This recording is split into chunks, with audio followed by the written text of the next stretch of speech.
એમને વિડીયો આવવો જોઈએ, ઓલે ફોટા મારામાં નાખો તો. હા, દેશી ગાજર. મુસાફિરભાઈ દેશી ગાજર ખોદાય છે, જો અહીંયા આ બધું દેશી ગાજર જો મિત્રો, અમારા રમેશભાઈ પૂર્વ કારોબારી સમિતિના ચેરમેન અશ્વિનભાઈના ભાઈ છે, મોટા ભાઈ રમેશભાઈ ગાજર કાઢે છે. દેશી હો સાહેબ, ઓર્ગોનિક. આની મજા છે. બાકી ઓલો પંપ સાટીને તમે ગાજર ખાઓ એ તો બંધ જ પડો ભાઈ. પછી કે ગેસ થઈ ગયો તો ખાઈ જાય ને મારા વાલા. જો અમારા બાપુ ઠપકારે, અમારા વકીલ છે, અમારા એડવોકેટ છે બાબુલાલ, અને હમણાં નોટરી થવાના છે, તેની એડવાન્સમાં અમે અશ્વિનભાઈને શુભેચ્છા આપી છે ગાજર ખાવા. હા. અને આ બાપુઓ વકીલાત કરે છે, લોકો પાસે ઓછા પૈસાથી કામ કરે એવી ભગવાન સદબુદ્ધિ આપે. હો ખોટી વાત તમારી.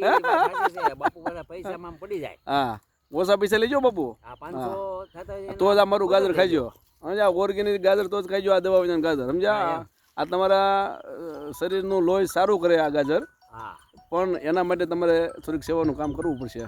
બરાબર? તો ચાલો. કોઈ આવ્યું જ નહીં. હા, આમાં આવે ને.